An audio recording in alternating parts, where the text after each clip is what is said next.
Bonjour à tous, j'espère que vous allez bien.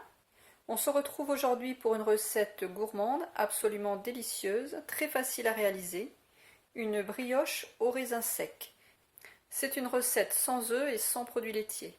C'est-à-dire que habituellement les brioches contiennent des œufs, du beurre, de la crème fraîche ou du lait. Celle-ci n'en contient pas, mais elle est pourtant excellente. Je vous montre tout de suite les ingrédients. Alors voici les ingrédients. 500 g de farine T45. Alors j'ai mis de la farine de petit épeautre, donc dans le grand saladier qui se trouve ici. 2 sachets de levure de boulangère. Alors ce sont des sachets de 5 g, donc 2 sachets ça fait 10 g. 240 ml de lait d'amande, donc qui est ici. Du lait d'amande sans sucre. 200 ml de lait de coco que j'ai mis ici. 30 g de sucre blond, donc ça équivaut à 2 cuillères à soupe. Donc je mets très peu de sucre parce que je rajoute 75 g de raisin sec, donc ça va vraiment apporter du sucrant.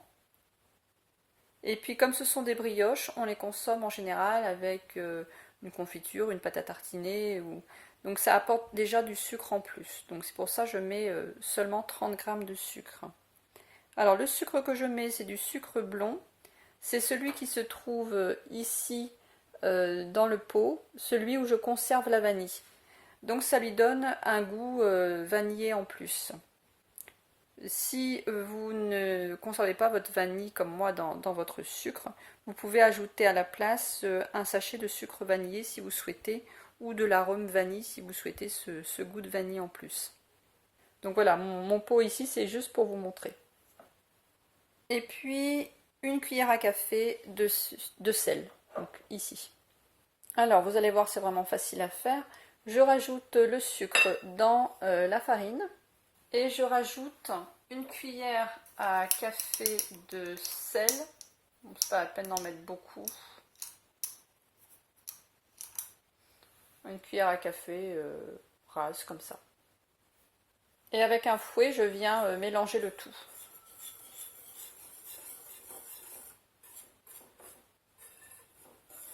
Maintenant, je verse mon lait d'amande dans mon lait de coco.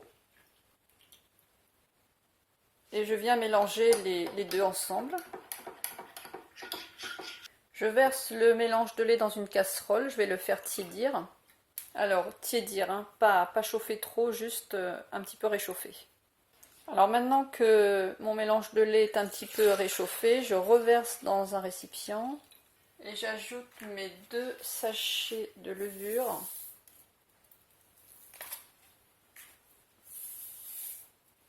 Et je mélange bien. Si jamais votre lait est un petit peu trop chaud, quand vous allez mettre la levure, ça va faire des morceaux, des grumeaux en fait. Dans ce cas-là, vous utilisez un fouet comme ça. Et puis vous donnez un bon coup de fouet dedans. Et puis ça va se dissoudre. Alors maintenant, je vais faire un petit creux dans ma farine.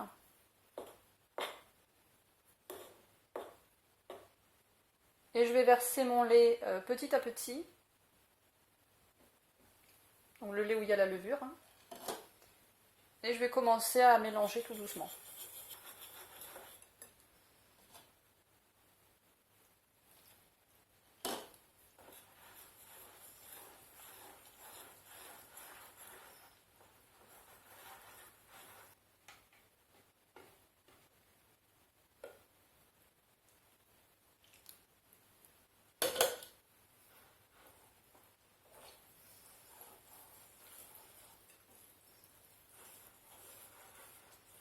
Donc déjà dans un premier temps, j'ai bien mélangé tous mes ingrédients avec le fouet. Il ne faut pas hésiter à bien fouetter assez fort.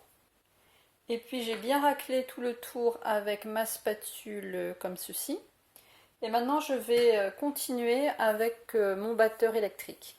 Alors si vous n'avez pas de batteur électrique, vous pouvez aussi le faire à la main.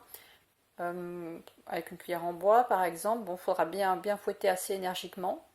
Ou vous avez peut-être un robot, enfin voilà, en fonction des appareils que vous avez.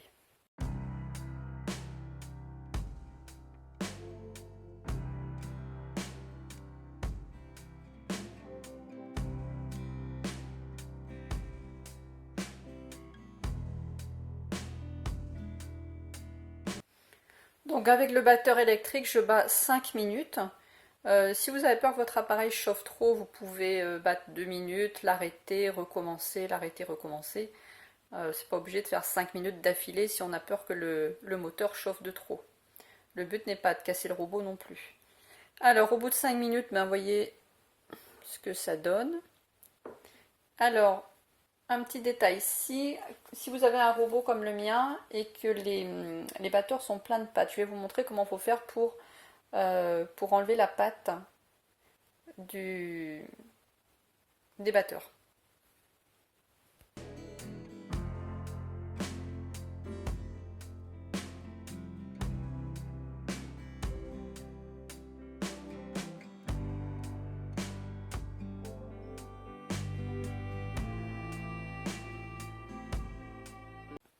Donc ce qu'il faut faire, c'est remonter progressivement le batteur de la pâte, et comme ça la pâte elle se détache au fur et à mesure et elle descend, elle retombe dans le plat. Si vous enlevez votre batteur tout d'un coup, ça va tout coller au batteur.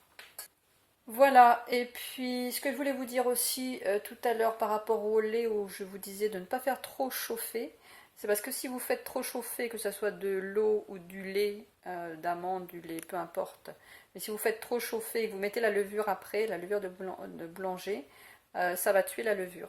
Donc il faut faire attention, il faut la tiédir, à peu près 37, 38, 39, hein, température du corps, j'ai envie de dire. Et puis là c'est bon, mais si vous faites chauffer trop, ben, la levure elle va être tuée, elle ne marchera plus. Voilà, et bien vous voyez, c'est vraiment pas compliqué la recette. Donc maintenant je vais poser un torchon propre et sec dessus et je vais laisser reposer pendant 1 heure. Alors là on est au mois de mai, il fait chaud, donc c'est bon. Si vous faites la brioche en hiver, suivant la température de la pièce, ça dépend s'il y a du chauffage, pas de chauffage, vous pouvez mettre le récipient à côté d'un radiateur, sur un radiateur, enfin à côté d'une source de chaleur, une cheminée, un poêle à bois, enfin ce que vous avez. C'est plus facile évidemment de faire du pain ou de la brioche quand il fait chaud. Ça c'est sûr. Donc là on est au mois de mai, pas de problème. Donc on se retrouve dans 1 heure. Donc on va regarder ensemble maintenant ce que ça donne. Ah bah ça a super bien monté. Moi j'ai laissé 1 heure et demie. Donc c'est minimum 1 heure. Mais après voilà, vous n'allez pas chronométrer non plus. Donc ben, vous laissez votre pâte monter et puis vous faites ce que vous avez à faire. Après si ça repose 1 heure c'est bien, 2 heures, 3 heures, 4 heures, c'est possible aussi. Donc là ben, ça fait 1 heure et demie. Alors maintenant ce qu'on va faire, eh ben, on va enlever l'air de la pâte. Donc pour ça je vais utiliser de nouveau le batteur et je vais rebattre pendant à peu près 2-3 minutes.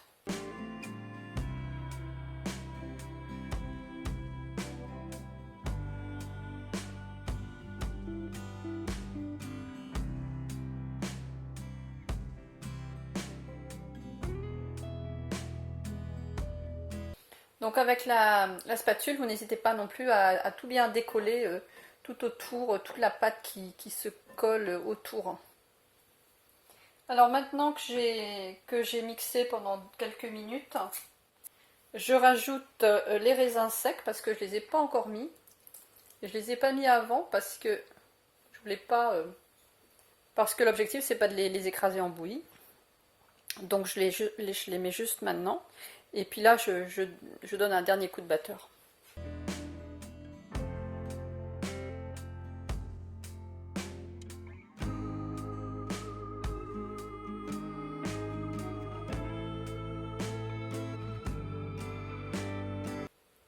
Donc je vous montre en gros plan ce que ça donne.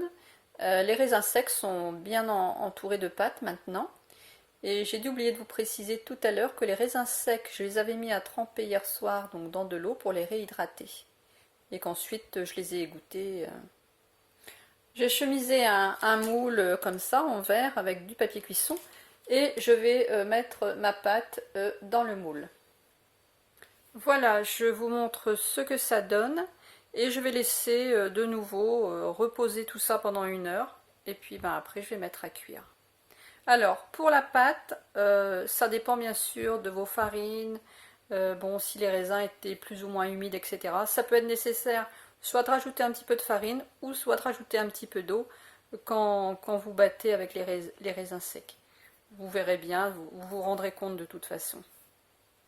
Donc voilà ce que ça donne. Ça a reposé pendant 1 heure. La brioche est super belle. Il ne reste plus qu'à la mettre dans le four. Donc j'ai préchauffé mon four à 180 degrés. Et puis maintenant je vais la mettre dedans. Et puis je vous montre le résultat après. Alors la cuisson est terminée. Je viens de le sortir du four. Donc je l'ai mis à 180 degrés. Donc je l'avais préchauffé 5 minutes. Ensuite, donc, je l'ai laissé cuire 30 minutes. À ce moment-là, j'ai mis un papier cuisson dessus. Et je l'ai laissé encore cuire 20 minutes. Donc ça me fait 50 minutes. Alors l'idéal, c'est de le laisser un petit peu refroidir avant de le démouler. Avant de le couper aussi. Et puis avant de le manger, c'est toujours mieux de le laisser un petit peu refroidir. C'est une recette absolument délicieuse. Avec la pâte à tartiner de dattes que j'ai faite l'autre jour. Je vous la mettrai dans la vidéo à suivre, ainsi que dans la description. Vous retrouverez d'ailleurs aussi les ingrédients dans la description. Donc je vais attendre un petit peu qu'ils refroidissent et puis je vais couper en tranches pour vous montrer l'intérieur. Alors j'ai coupé en tranches pour vous montrer comment c'est. C'est vraiment très moelleux, vous voyez. Alors ça met du temps à refroidir quand même parce que c'est super chaud à l'intérieur. Donc j'ai bien attendu 1 heure avant de le couper. C'est vraiment délicieux avec les raisins secs et puis la pâte de date, comme je vous en parlais. C'est super bon. Voilà, écoutez, je ne peux que vous encourager à faire la recette et puis n'hésitez pas à me laisser vos avis, vos commentaires si vous la faites, puis même si vous la faites pas.